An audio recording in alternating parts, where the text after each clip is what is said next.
let's go into this. Spiritual formation through pain and disappointment. It's obviously a heavy topic, and any time we talk about pain and disappointment, anytime people experience pain and disappointment, probably the first thing that comes to mind is, I need someone to change the slides. Thank you. The first question that comes to most people's minds when they're experiencing something is why? Why am I going through this? Why me? And this is a particularly vexing question if you're somebody who follows Jesus. Anyone who's followed God or been in the church, they're familiar with two things about God. That God is good. What comes after that? All the time. And then all the time. God is good. Right. So we're told that God is good, and we're told that God is powerful.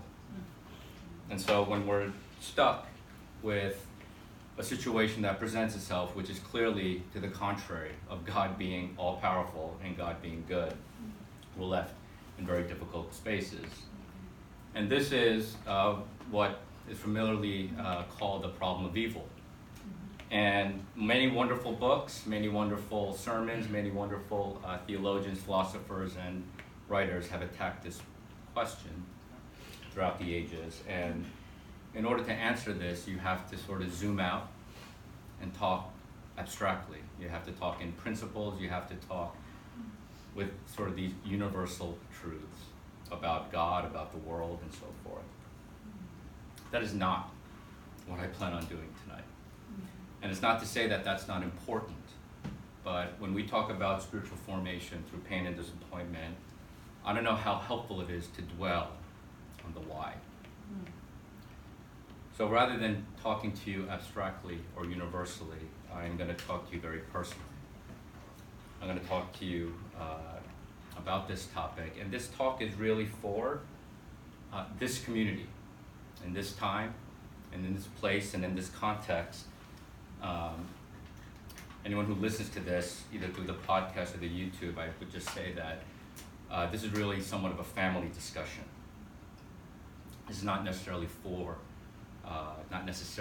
people who don't exist in this room, because most of you are aware that 13 months ago, my family experienced a pretty horrific tragedy. And if you're new and you don't know that, I'm going to tell you about it in a few minutes. But in a family conversation, there's context, there's history. You guys sort of know me. In fact, I think the people in this room probably know me as well as anyone, and so as a result, I feel like I have some liberty to speak a little more freely. And ultimately, when we think about how pain and disappointment form us, there are things that we have to do. And those things I'm going to ask you to do fall into the category of impossible. These things are sort of impossible to actually do. And the last time I preached, I think it was 6 months ago, when I preached on generosity. And it was interesting because I said to you guys, I'm actually not that interested in just getting you guys to tithe or getting you guys to set up these automated, these days we have these automated systems with credit cards and ACH to basically give. That's actually not what I'm interested in. What I was going for was a complete transformation of the inside, to the point where the act is a byproduct of something more fundamental that God is doing inside of us. And so similarly, and that's sort of impossible.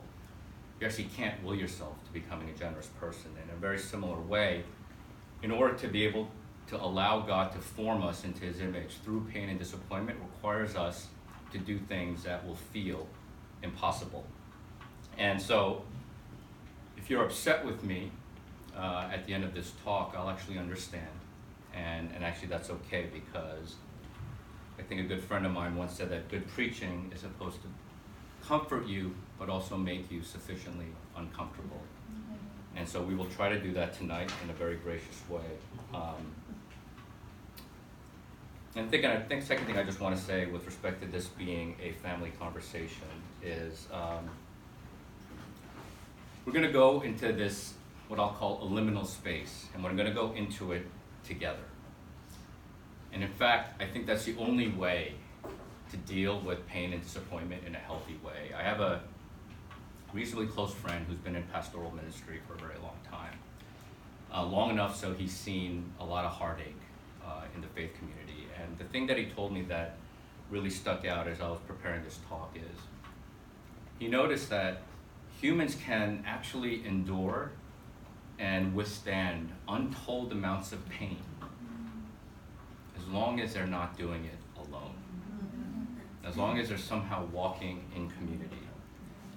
And so it's in these spaces, it's in these liminal spaces of tragedy and loss where we're actually transformed into the image of Jesus, and that's basically what we're all here to do.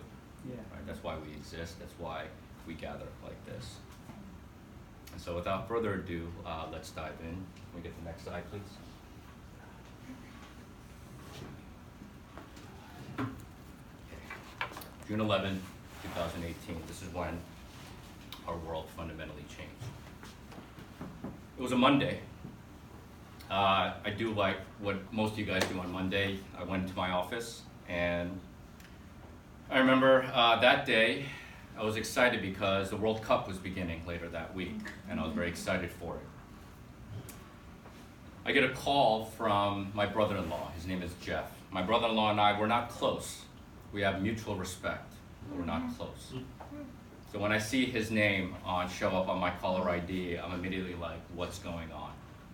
So there's a little bit of a right away, but he picks up the phone, he says to me, hey John, Janice, my younger sister, was found unconscious in her kitchen by the nanny. The paramedics arrived and she's on her way to the hospital. Please send a message out to your family. Those words are sort of flipping around in my consciousness, but I'm not that worried at first because my younger sister is like really strong. She's the kind of gal who decided on Friday to run the Marine Corps Marathon on Sunday and can run it in about 3 hours. That's the kind of gal that she was the most decorated athlete in my high school's history. She once complained to me that her then boyfriend she was disappointed in him because they went for a 5-mile jog, and at the 3-mile mark he had to take a break. And she was very disappointed. She called him a wimp or a wuss, some word like that. That's basically my younger sister. I pushed this message out to my family, but even though I wasn't worried, there was a part of me that said, you know what, get in the car and go down there. She lives in just south of Princeton, Jersey. It's about an hour and a half drive from New York. I just wanted to be there when she wakes up. I wanted, I don't know, I'm her older brother. We're tight, we're close. And I wanted her husband, and I just wanted her to see me when she woke up. I arrive at the hospital. It's literally a scene right out of the movie. There's this long hallway. Hospitals are pretty dead at Monday morning at 10 a.m. I see my brother-in-law Jeff at the end of the long hallway. As I get closer, he's dabbing his eyes with a napkin, and he says to me, "We lost her." Doesn't quite register at that moment. We lost her. But then it dawns on me, and then I admit that the next few minutes are a little bit of a blur. My shadow side is prone to violence. I admit that freely. That's why I get along so well, I think, with inmates. There's something sympathy that I have with people who respond to bad news in a certain way. So what I do remember is I wanted to break something or someone had to pay for what just happened to my baby sister. I just remember a couple people were like holding me, telling me it's gonna be okay. Small people were holding me, telling me it's gonna be okay. And I just said, there's nothing okay about what just happened. But I go into first son mode. First son mode is basically, well, I'm the first son. So I collect my wits and I'm like, okay, something bad just happened. I need to do stuff. it dawns on me, I gotta tell my parents. Okay? So, in Korean American culture, children are everything. Parents sacrifice untold amounts of brain damage for the sake of their children, okay? And my parents, they suffered a lot. But to hear them tell it, it was always worth it, because, just to be blunt, they had 3 amazing kids. My older sister, myself, and my younger sister. My dad texts me right after I collect myself. I'm 15 minutes away. I guess he also had the same reaction that I did. As soon as he heard the news, he just said, I want to go down there and be there when Janice wakes up. I go out into the parking lot. So this is my dad. My dad is a pillar of strength. For my generation, I'm strong. Actually, I'm really strong for my generation. But compared to the first generation of immigrants, I'm a wuss. My dad always personified strength to me. He gets out of the car and I tell him the news. My dad just crumbled in my arms. It's really something to see the personification of strength just crumble before you. And then I realized we gotta tell my mom. My mom this is June, it's in the summer, she plays golf. She's playing golf somewhere in the middle of Long Island. And I realized I can't just call her and tell her what happened. She might commit suicide or something. I neglected to mention, and I don't mind saying this, that my parents raised 3 extraordinary children, but there is no doubt in anyone's mind that Janice was their favorite. I'll readily admit it, my older sister will readily admit it. So to a mom whose children are everything, I have to somehow convey to her that her youngest just died. So we devise a plan. We realize, you know what? If just my dad and I go, she might beat us with a stick. She might do something violent. So we're like, let's go get Kara, my wife. If she sees Kara, somehow that'll almost diffuse the situation. So we pick up Kara and we go out there. And I'll never forget her face as we approached. It's like she knew something was wrong, because even though she lives out in Long Island, about an hour away from here. It's not like I don't do a lot of surprise visits. So it's like she knew right when I walked in, she knew something was wrong. And when I told her, she immediately just goes into this high-pitched wail.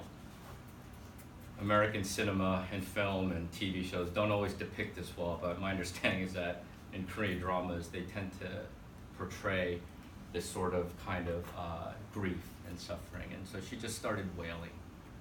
For 48, maybe next 72 hours, she's just wailing.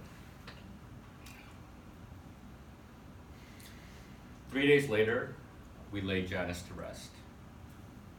And thus began the journey of trying to figure out how to put the pieces back together. And that's what I'm going to talk to you about. Next slide, please.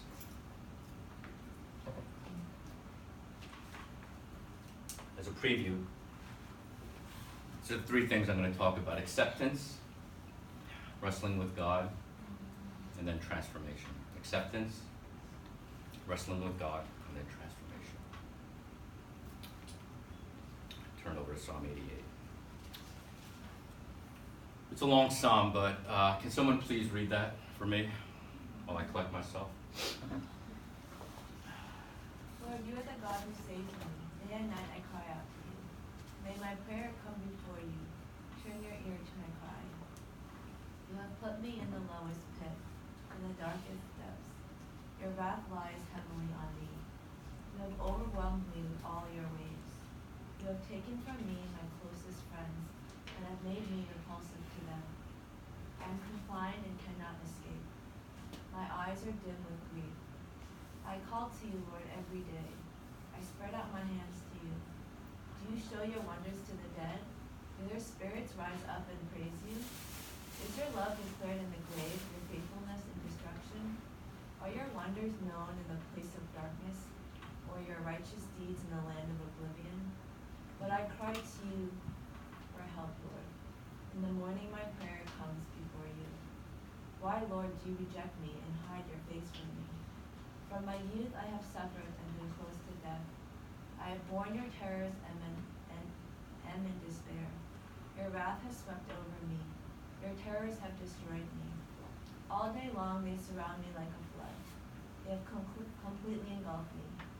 You have taken me, my friend and neighbor. Darkness is my closest friend. Thank you. Most Psalms, many Psalms begin with despair, with a sense of something tragic. But they typically end with a note of hope, right? Just as an example, Psalm 30:12, you turn my mourning into dancing, right? My sackcloth, take off my sackcloth and clothe me with gladness. So you start sad, but because of God, God brings hope. Psalm 43, the psalmist is actually preaching to himself, why are you downcast, my soul? Put your hope in God, for I will yet praise him. Like in the course of the prayer, hope enters. And then my personal favorite, which is Psalm 27, the psalmist says, I will see the goodness of the Lord in the land of the living.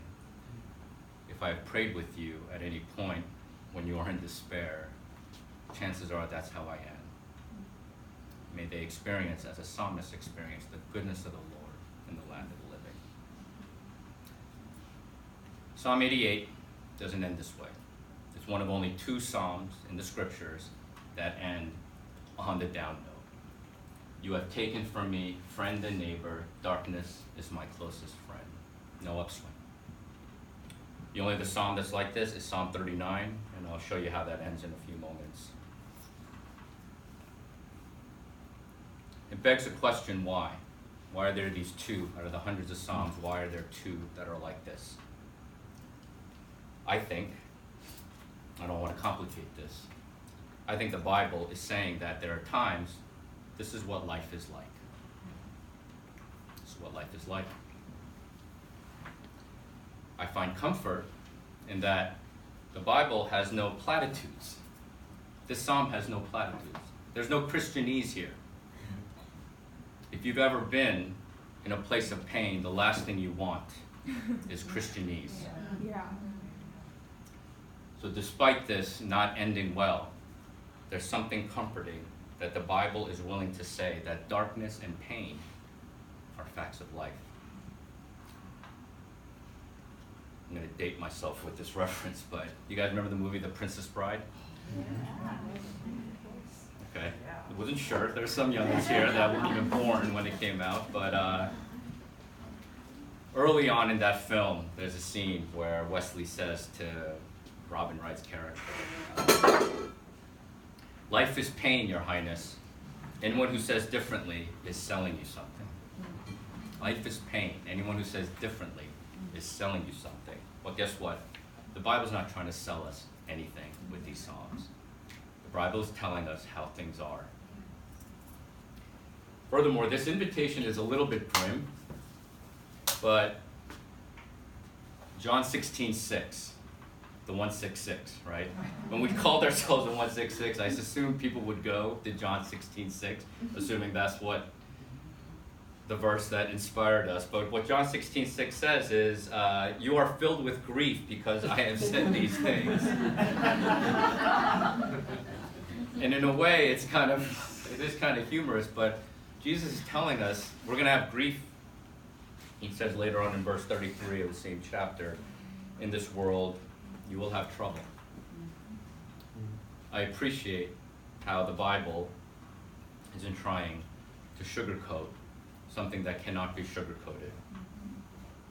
And so the first part of allowing pain and suffering to form us is to accept that we are not exempt from it. There are no guarantees, and oftentimes there's no even rhyme or reason to it. But all of us, either now or at some point in the future, if you're human, you will experience a severe pain and disappointment. Not the kind that's a byproduct of our own bad choices. We make bad choices all the time, and there are consequences. That's not what I'm talking about. I'm talking about the times where it just hits us out of nowhere. That's what this incident was for us and our family. Losing my younger sister was utterly senseless. I say that not just for the ultimate, for a high level reason, but my younger sister gave birth to my nephew Oliver in the spring of 2016. He spent his first 18 months in the ICU. A couple times he almost died.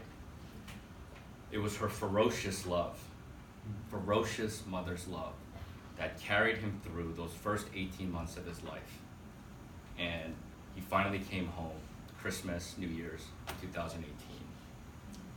He was home for 6 months, and his trajectory has been extraordinary, all because of my younger sister, because of his mom.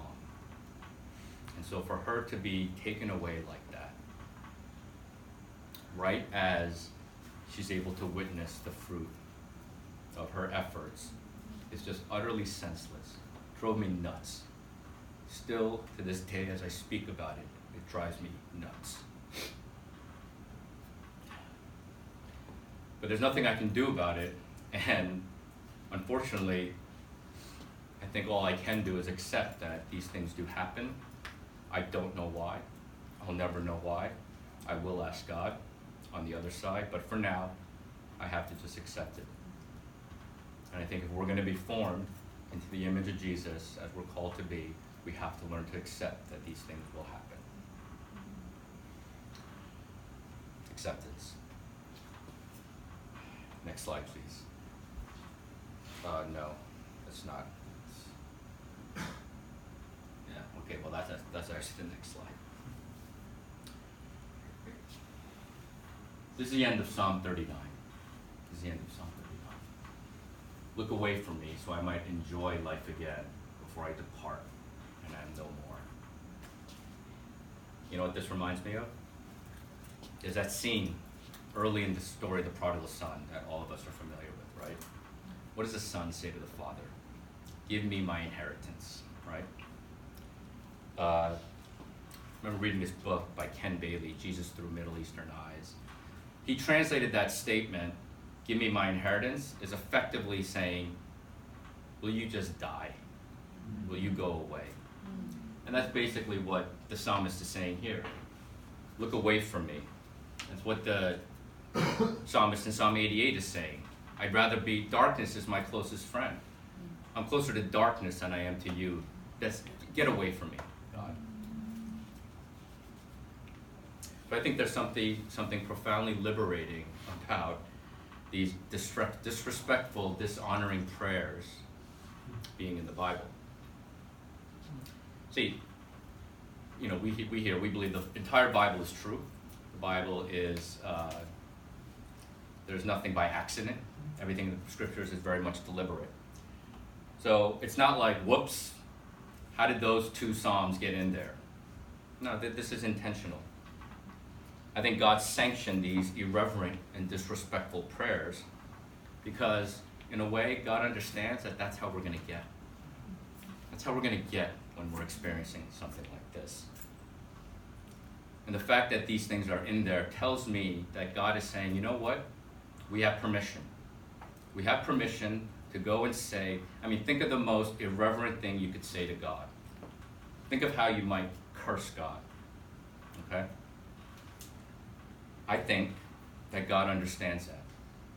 When we go through these things, he expects us to say things like that. But here's what we cannot do. The key here is that the psalmist said these things to God. He didn't disengage.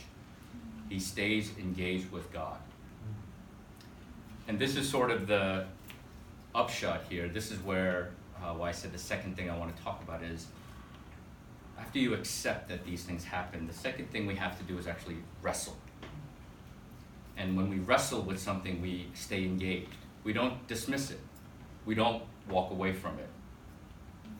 There's a great author named Philip Yancey. He's less popular these days, but I don't know, 10 years ago, back in the day, he was sort of a big guy.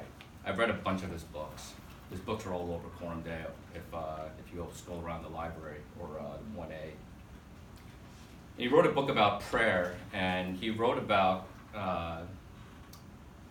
we think of prayer as like this thing that we do where we get on our knees or we sit in a pew and we're just sort of quietly got our hands like this and we're saying whatever we want to say to God. And Philip Yancey's take is that the best example of prayer is the story of Jacob.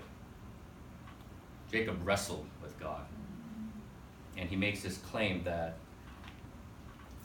well, the name Israel, which is what God calls Jacob after that night, basically effectively means he who wrestles with God. And so it's actually, I know how hard it is. I know how hard it is to want to just disengage and to want to medicate and to go whatever it is that you do when you just feel the things that the feelings that come on in this season. But perhaps the hardest thing to do is to stay engaged with God and to continue to wrestle with God. The prior slide, please. This is Ian Bounds. He's written tons of books on prayer. Prayer in its highest form and grandest success assumes the attitude of a wrestler with God. That's what prayer actually is. Prayer is not this sort of sanctimonious thing that we do in pews, but it's actually this act of wrestling, of being able to freely say irreverent, obnoxious things to God, because God actually understands that that's what happens. I expressed a great deal of my discontent to God in my own way. Most of the time, I just went to the gym. I lifted more weight in July and August of 2018 than ever because I had so much anger and frustration in me. And I only had, that was the most natural outlet, was to go lift weights. Not so much me, not so much my own suffering, but just what my mom is going through. My mom is she's sort of tortured right now. She's wondering what she did wrong. I think the tape that is being played in her head right now is, was I too arrogant? I mean, my mom is very arrogant. I mean, that's not a inappropriate thing to wonder. She thinks very highly of herself and thinks very highly of her children. And so she wonders, is that why God is punishing me? She wonders, why was I playing golf when my daughter was literally dying? She wonders if there was foul play. These are the thoughts that go on in a mother's mind when something like this happens. And I just cursed God, because I could take it. But my mom, I was like, God, don't you know she can't take this? Like, we were everything to her. Janice in particular was everything. And but I took those things to God. And I still to this day take those things to God. So continue to wrestle. When we experience pain and disappointment, do not disengage. Continue to wrestle with God. My last point, my next slide, please. We studied 2 weeks ago when we did our Lectio passage, we studied Job. I mean, if we're going to do pain and suffering, we might as well look at the life of Job, right? We started the Lectio with when the news is being delivered to Job. Here's the preamble. Here's what happens right before that. Can somebody else please read that passage for me? One day the angels came to present themselves before the Lord, and Satan also came with them. The Lord said to Satan, "Where have you come from?" Satan answered the Lord, "From roaming throughout the earth, going back and forth on it." Then the Lord said to Satan, "Have you considered my servant Job? There is no one on earth like him. He is blameless and upright, a man who fears God and shuns evil. "Does Job fear God for nothing?" Satan replied, "Have you not put a hedge around him and his household and everything he has? You have blessed the work of his hands, so that his flocks and herds are spread throughout the land. But now stretch out your hand and strike everything he has, and he will surely curse you to your face." The Lord said to Satan, "Very well then, everything he has is in your power, but on the man himself do not lay a finger." Then Satan went out from the presence of the Lord. Imagine yourself as the subject of this cosmic debate between God and the devil. Literally saying, are you actually following God? It's kind of stunning. But actually, this is what happens. This is going on each and every day. God is wondering who among us are actually willing to follow him, no matter what. No matter what. In my opinion, there are two big problems with modern Christianity. Next slide, please. One is that it's transactional, and two is that it's very self-centered. Transactional meaning it's a quid pro quo, short for legalism. Self-centered, it's all about us. It's interesting that these eternal issues are being addressed here in this preamble to the story of Job. Now, this is tough because we often encourage people to ask things of God. You know, God is a good father. Of course, we want people to feel the freedom to ask things of God. However, the line between asking things of God as a child and then entering into this very shady realm of legalism and quid pro quo is an incredibly thin line. This is what makes the prosperity gospel just so utterly dangerous, I think. There's this tendency that as long as we do X, we're going to get something back from God. The preamble to Job obliterates that notion altogether. Because Satan is basically saying the only reason Job is following you is because things go well for him. And all of us are like that in some way, shape, or form. Can't help it. It's in our DNA. It's in the waters in which we swim. I mean, my gosh. In particular now, because we live in such individualistic times, we don't even have as much of a collectivist mentality that other cultures have or that other periods of time in our country. But it's all about us, and it's all about what I can get. And that's what we have to somehow weed out of us. We have to somehow, I don't know the word other than almost purify ourselves from this. And the irony here is that, I mean, if you read the rest of Job, you know, Job wrestled with God, and as a result, Satan was defeated. I mean, basically, God won the gambit. Satan was just like, you know what, he's not going to actually still worship you because you're going to take stuff away from him, and then he's going to curse you, but he didn't. But Job was by no means a saint. But Job took his things to God, and as a result, Satan was defeated. And unless we learn how to actually do this, unless we learn how to let the Holy Spirit form us in this way, we will always be essentially young and immature. Our faith will always be, in some sense, callow. So what I admit is I don't actually know how this works. I don't know exactly what the mechanism is by which we are rooted out of our self-centered transactional way of being. But I drew on some botanical and biological analogies. So if you could put the next slide. Of course, number one, working out. Not a surprise. How do muscles grow? They have to be torn down. Literally, you tear the thing apart, and then it comes back stronger. Right? Fasting.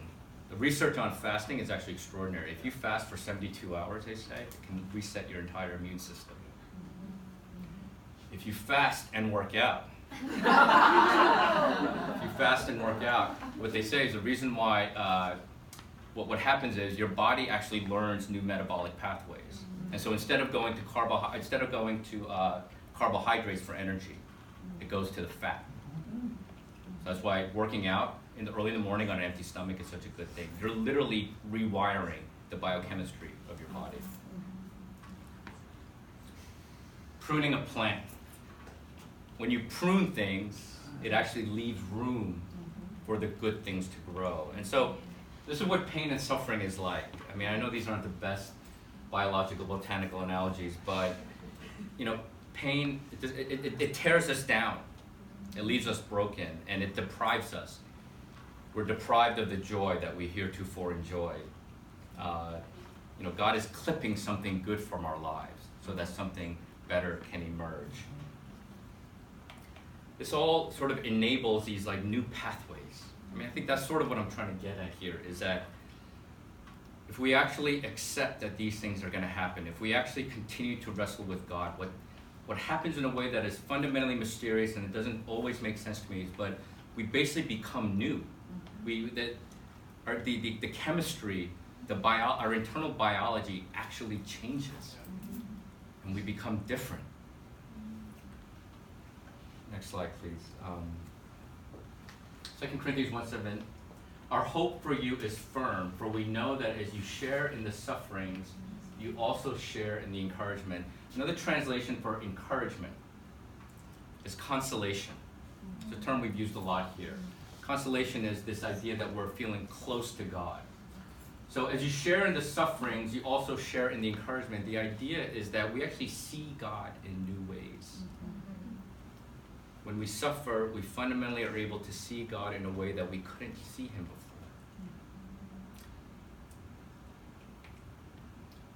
Again, I don't know why any of this stuff happened, but what I do know is that it's an opportunity for myself, my family to be made new. I mean, right now, there's nothing I can do to comfort my mom. It's a very strange place to be because I mean, just to be honest, just to be blunt for a second, I am an awesome son. I'm a great son. There's this term in Korean, I'm gonna butcher it, but it's called hyoja. Hyoja, did I say it right? Hyoja? It means like good son. I come from a long line of hyojas. My dad was a hyoja, good son, and I'm sure it's my legacy. It's like in my DNA. I take such good care of my parents. After this happened, I went to them and I said, Mom, we need to sell this place and I'm gonna go buy a different house for you because there's the memories of Janice here. I mean, my mom's in her 70s. She's got maybe 20, 30 years left. I mean, she's built like a rock, so she's probably got another 30 years. I just didn't want her to spend the next 30 years with constant reminders of Janice around. And, she just kind of like brushes me off when I say things like that. A lot of you guys know, earlier this year, I'm like, you know what? My parents still love golf, so I took them out to Palm Springs. Beautiful resort. Played golf with them. That's the one thing that we can all sort of do together. And I thought that it would be a time for us to heal. And honestly, it didn't work. I mean, she just got angry. Every time I brought anything up, she just got angry with me. She was like, basically, shut up. Like, you have no idea what you're talking about. I mean, I know some things, I'm actually somewhat of a...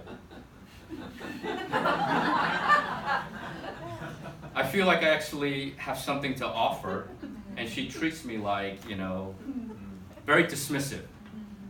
Very dismissive. My mom needs to grow new muscles. I need to grow new muscles. Her kids were the source of her pride, her joy. And not only was Janice taken away, but all the things that I could do to bring that about are just basically gone. So in some way, shape, or form, she has to grow new muscles. She has to grow new metabolic pathways if she's going to be able to live well going forward. And that's, when people in this community ask, that's like my enduring request is, can you just pray for my mom? Okay. Next slide, please.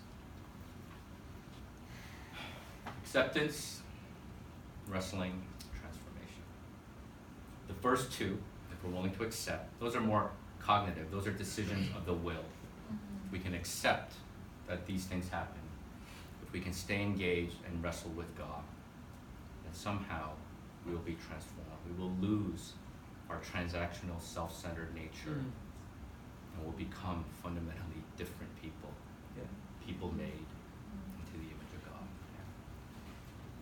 I'll close with a quote that I actually don't even know where it's from, but Kara found it somewhere and on a Google search. But salvation came through trauma. The world was made new, and hope emerged because of the most devastating, seemingly unjust act in human history. It stands to reason that pain, disappointment, is an opportunity to become something and someone new. It's an opportunity to become something and someone new. And that's what my family is trying to do. We're trying to become a new people. And if and when pain and disappointment rear its head, we don't need to look for it, obviously. It will find us. But if we learn to accept it and we learn to wrestle with God, perhaps we too can be made into something new. I'm going to invite the worship team just to come up. We're going to do a simple exercise, though, to close.